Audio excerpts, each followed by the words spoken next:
আপনার ইনভেস্টমেন্ট কি সঠিক পথে চলছে?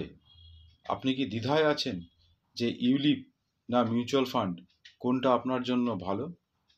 আজকের এই ভিডিওতে আমরা জানব ইউলিপ এবং মিউচুয়াল ফান্ডের মধ্যে পার্থক্য, কোনটি কাদের জন্য উপযুক্ত এবং আপনার লক্ষ্য অনুযায়ী সঠিক সিদ্ধান্ত কিভাবে নেবেন।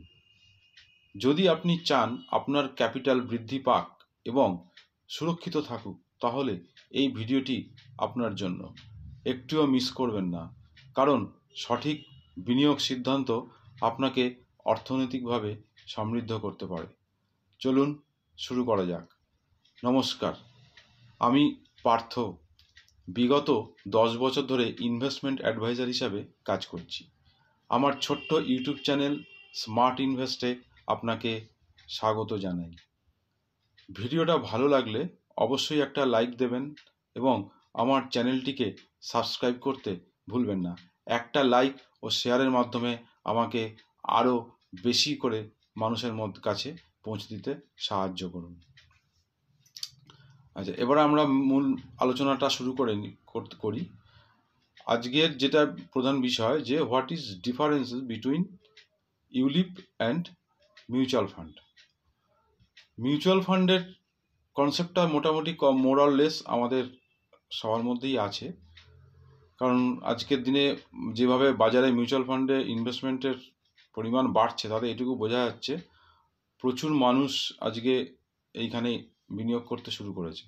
সুতরাং মোটামুটি কনসেপ্ট তাদের আছে যে মিউচুয়াল ফান্ডটা কি হয় না, প্রচুর সংখ্যক মানুষের কাছ থেকে একটা নির্দিষ্ট টাকা বা ফান্ড অ্যাকুমুলেট করা হয়, করে সেটাকে কিছু এফিশিয়েন্ট যারা প্রফেশনাল আছে, যেমন ফান্ড ম্যানেজার যেটাকে আমরা বলি, তাদের মাধ্যম দিয়ে টাকাটাকে একটা সিস্টেমেটিক ওয়েতে স্টকে ইনভেস্ট করা হয় এবং সেইখান থেকে যে প্রফিটটা হয় তার একটা অংশ যারা বিনিয়োগ করছেন তারা পায়। তো সেই দিক থেকে ইউলিপও কিন্তু ঠিক একই কনসেপ্টে চলে। অর্থাৎ যারা মিউচুয়াল ফান্ডে টাকা ইনভেস্ট করছেন, তাদের টাকা যেরকম স্টক মার্কেটে ইনভেস্ট হচ্ছে থ্রু প্রপার চ্যানেল, ইউলিপের যারা বিনিয়োগ করছেন তাদের টাকাও কিন্তু থ্রু প্রপার চ্যানেল স্টকেই ইনভেস্ট হচ্ছে। ইউলিপের সম্পূর্ণ কথা হচ্ছে ওই জন্য ইউনিট লিঙ্কড ইন্স্যুরেন্স পলিসি। অর্থাৎ ইউনিট কেন বলা হচ্ছে, কারণ যেহেতু মিউচুয়াল ফান্ডেতে ইউনিট কথাটাই আমরা ব্যবহার করি, তাই যেহেতু ইউলিপও একটি মিউচুয়াল ফান্ড, সেই হিসাবে ওখানেও আমরা ইউনিট কথাটাই ব্যবহার করছি। তো ইউলিপ আর মিউচুয়াল ফান্ডের যে বেসিক ডেফিনিশন যেটা, সেটার যে ডিফারেন্সটা, সেটা মোটামুটি আশা করি ক্লিয়ার হয়েছে। আচ্ছা, এবারে প্রধান যেটা একদম মেন ডিফারেন্স, সেটা হচ্ছে যে ইউলিপের মধ্যে যে ইন্স্যুরেন্স প্ল্যানটা থাকে, সেটা কিন্তু মিউচুয়াল ফান্ডের মধ্যে থাকে না। সেটা কীরকম, মানে ধরুন যদি কেউ 10,000 টাকা করে ইউলিপে ইনভেস্ট করে পার মান্থ, তাহলে বছরে সে দিচ্ছে 1,20,000 টাকা। এবং সে যদি এই 10,000 টাকা করে ইউলিপে ইনভেস্ট করে, তাহলে এক্সট্রা বেনিফিট সে কী পাচ্ছে না, বছরে যে সে 1,20,000 টোটাল ইনভেস্টমেন্ট হলো, তার 10 টাইমস অর্থাৎ 12 লাখ টাকা কিন্তু সে ডে 1 থেকে ইন্স্যুরেন্স কভারেজ পাচ্ছে। কিন্তু মিউচুয়াল ফান্ডে কিন্তু এই বেনিফিটটা নেই। মিউচুয়াল ফান্ড হচ্ছে অনলি ইনভেস্টমেন্ট, আর ইউলিপ হচ্ছে ইনভেস্টমেন্ট অ্যালং উইথ সিকিউরিটি বা প্রোটেকশন, যেটাই বলুন না। এবারে একটা ছোট্ট এক্সাম্পলের মাধ্যমে জিনিসটাকে বললে আপনাদের কাছে ব্যাপারটা আরও ক্লিয়ার হবে যে কেন ইউলিপ থাকা উচিত প্রত্যেকের পোর্টফোলিওতে মিউচুয়াল ফান্ডের পাশাপাশি, সেটা মোটামুটি ক্লিয়ার হয়ে যাবে। ধরুন মিস্টার এক্স এবং মিস্টার ওয়াই দুজন বন্ধু, দুজনেই একই দিনে তাদের ইনভেস্টমেন্ট জার্নি শুরু এসআইপির মাধ্যমে। মিস্টার এক্স 10,000 টাকা করে পার মান্থ ইউলিপে ইনভেস্ট করছে পাশাপাশি মিস্টার ওয়াই 10,000 টাকা করে পার মান্থ মিউচুয়াল ফান্ডে এসআইপি করছে। বেশ, 2 বছর, ঠিক 2 বছর পরে ধরা যাক যদি এরকম কোনো ঘটনা ঘটে যে মিস্টার এক্স এবং মিস্টার ওয়াই একই দিনে আনএক্সপেক্টেড ডেথ হয়ে গেল, তাহলে এইবার আমরা বুঝতে পারবো যে কোনটার কি ভ্যালু। 2 বছরে মিস্টার এক্স কত টাকা ইনভেস্ট করেছিল? 1,20,000 করে 2 বছরে 2,40,000 টাকা সে ইউলিপে ইনভেস্ট করেছিল, এবং মিস্টার ওয়াইও 2,40,000 টাকা মিউচুয়াল ফান্ডে ইনভেস্ট করেছিল। যেহেতু দুজনের একই দিনে ডেথ হয়ে গেল, সেক্ষেত্রে ফাইন্যান্সিয়াল, মানে যদি আমরা ফাইন্যান্সিয়ালের দিকটা দেখে থাকি, তার ফ্যামিলির কে কীরকমভাবে বেনিফিটেড হলো। বেনিফিটেড মানে অবশ্যই একটা মানুষ চলে গেলে তো কেউ বেনিফিটেড হয় না। এখানে এটা বেনিফিট বলতে ফাইন্যান্সিয়াল যে লসটা যেটা ওই মানুষটা চলে যাওয়ার জন্য হলো, সেইটা কোন ফ্যামিলির ক্ষেত্রে হলো না এবং কোন ফ্যামিলির ক্ষেত্রে সেই লসটা হলো সেটাকে বোঝানোর জন্যই আমি বলছি। মিস্টার এক্সের ফ্যামিলি কিন্তু 12 লক্ষ টাকার ইন্স্যুরেন্স কোম্পানি থেকে পেয়ে যাবে। তাহলে মিস্টার এক্স কত টাকা ইনভেস্ট করেছিল? 2,40,000 টাকা, কিন্তু যেহেতু সে ইউলিপ করেছিল ওই জন্য কিন্তু তার ফ্যামিলি 12 লাখ টাকা ডেথ কভারেজ হিসাবে পেয়ে যাবে। আর মিস্টার ওয়াই যেহেতু শুধু মিউচুয়াল ফান্ডে ইনভেস্ট করেছিল এসআইপির মাধ্যমে, সেহেতু 2 বছরে যদি সে 2,40,000 টাকা দিয়ে থাকে, সেখানে কিন্তু ওই ঠিক ওই সময় যে সময় টাকাটা রিডামশন করা হবে বা তার ডেথটা হয়েছে সেই মুহূর্তে যা ফান্ড ভ্যালু থাকবে তার ফ্যামিলি কিন্তু সেই টাকাটাই পাবে। যদি 2,40,000-এর ওপরে থাকে, যতটা থাকবে ততটাই পাবে। বাই চান্স যদি সেই সময় কোনো কারণে মার্কেট ফল হয়েছে বা কোনো কিছুতে মার্কেট অনেকটা ডাউন হয়ে গেছে, সেক্ষেত্রে দেখা গেল তার ভ্যালু 2,40,000 হতে পারে বা 2,40,000-এর নিচেও হতে পারে। আমি 2 বছর যেহেতু বলছি, এটা যদি 5 বছর বা 6 বছর পরে ঘটনা বলতাম তাহলে হয়তো এতটা লস হতো না।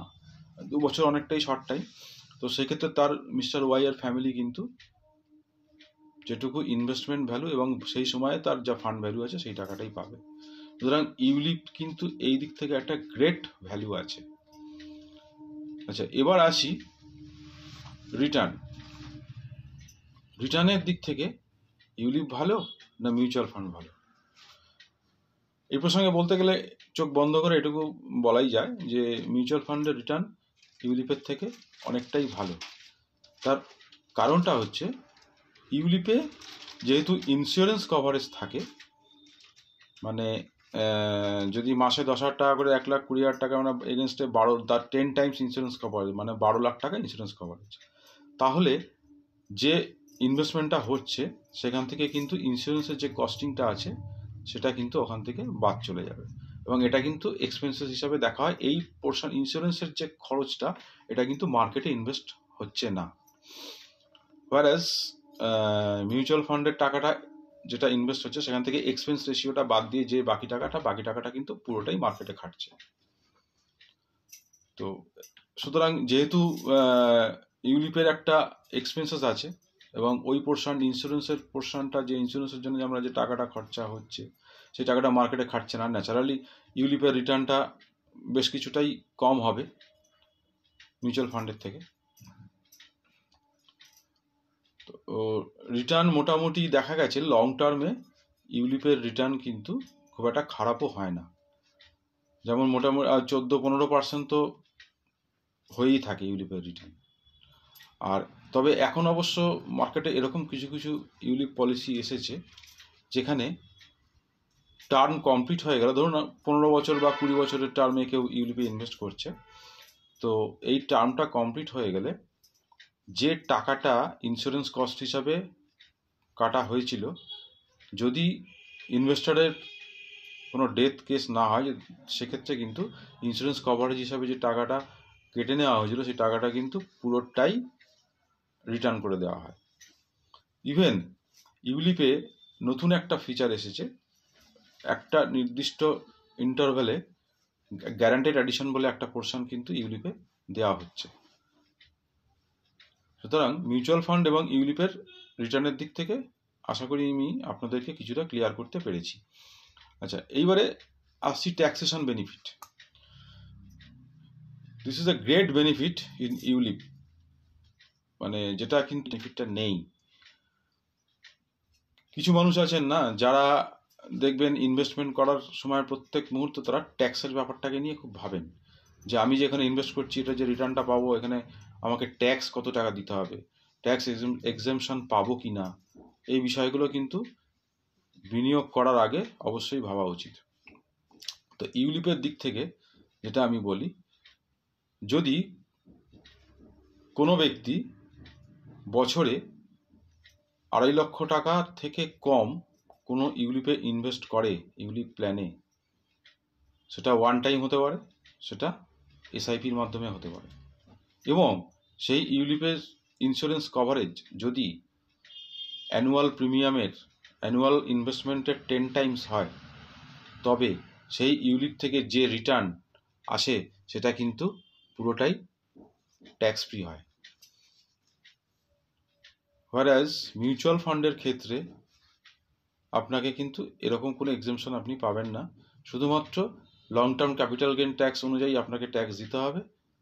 1,25,000 টাকার উপরে যতটা এক্সট্রা প্রফিট হবে তার উপরে 12.5% ট্যাক্স কিন্তু মিউচুয়াল ফান্ডে দিতেই হবে।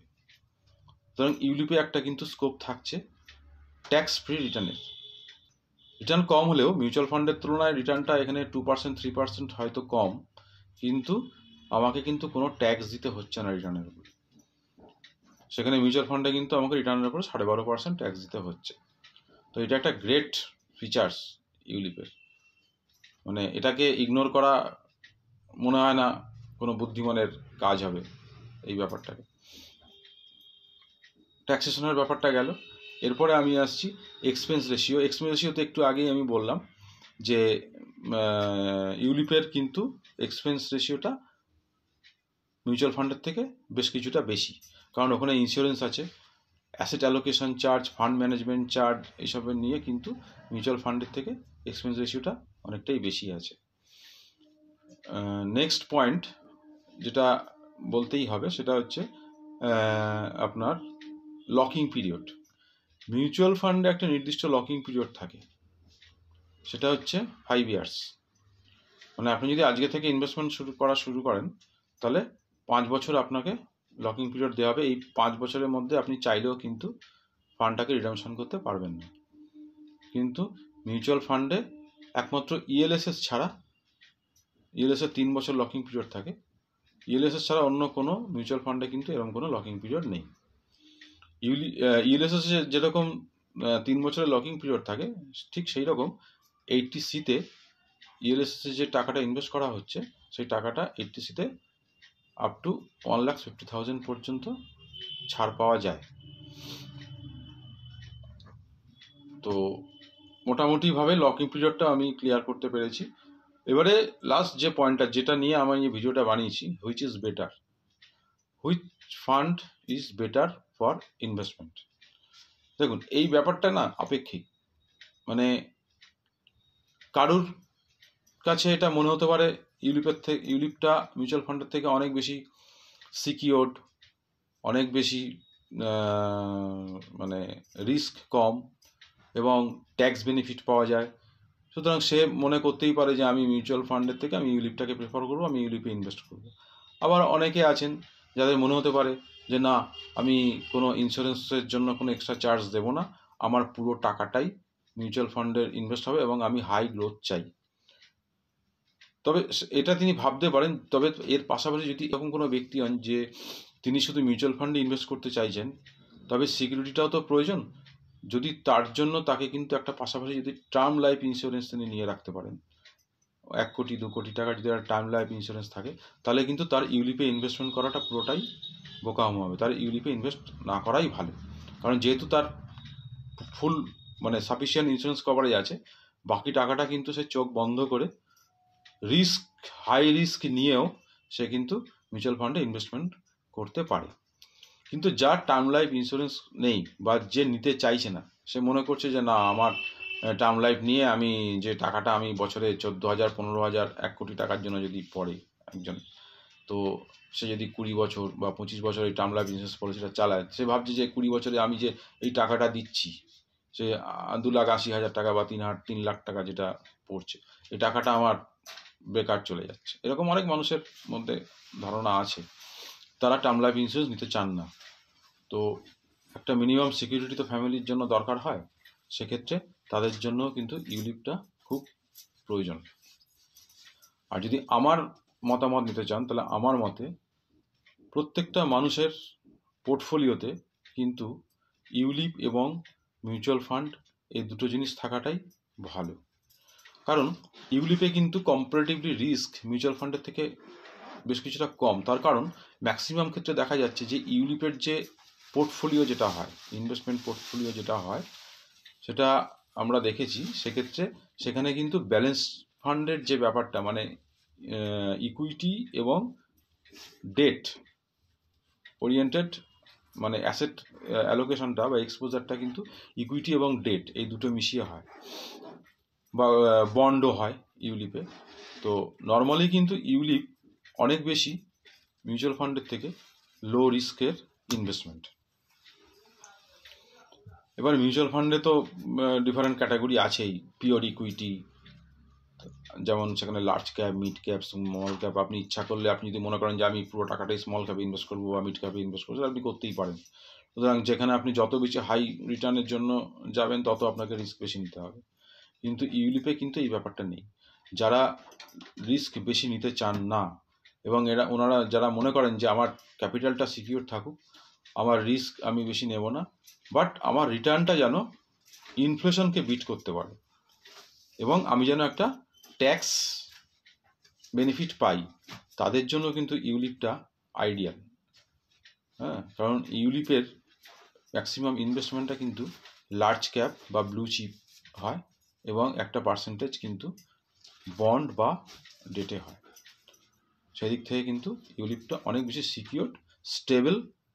যদি কারোর লং টার্ম গোল থাকে, অবশ্যই 15 বছরের নিচে নয়, 15 থেকে 20 বা 25-এর যদি কারোর টার্গেট থাকে, তাহলে কিন্তু সে চোখ বন্ধ করে ইউলিপে ইনভেস্ট করতে পারেন, এবং চোখ বন্ধ করে 15 থেকে 16% কিন্তু খুব লো রিস্ক নিয়েও রিটার্ন আর্ন করা যাবে। এবং ন্যাচারালি এই মার্কেটে মানে মিউচুয়াল ফান্ড এবং ইউলিপে যে হয়, আপনার ম্যাজিক অফ কম্পাউন্ডিং তো কাজ করেই এসআইপির ক্ষেত্রে। তো আশা করি আজকের এই ভিডিওতে আমি আপনাদের ইউলিপ এবং মিউচুয়াল ফান্ডের কনসেপ্টটা অনেকটাই ক্লিয়ার করতে পেরেছি, এবং আজকের পর থেকে আপনাদের হয়তো ডিসিশন নিতে খুব একটা অসুবিধা হবে না, যে কোথায় ইনভেস্টমেন্ট করা উচিত এবং কোথায় উচিত না, কোনটা ভালো, কোনটা খারাপ, কোনটা বেটার। তো সেটা আপনারা অবশ্যই ডিসিশন নেবেন। ভিডিওটা ভালো লাগলে অবশ্যই, আবারও বলছি, একটা লাইক দেবেন, কমেন্ট করবেন, এবং শেয়ার করে আরও বেশি সংখ্যক মানুষের কাছে পৌঁছে দেবেন, যাদের মধ্যে এখনও একটা কনফিউশন আছে যে আমি ইউলিপে যাব, বা আদতে ইউলিপটা কি, নাকি আমি মিউচুয়াল ফান্ডে যাব, কোনটা ইনভেস্টমেন্ট করা ভালো। নমস্কার, অনেক ধন্যবাদ।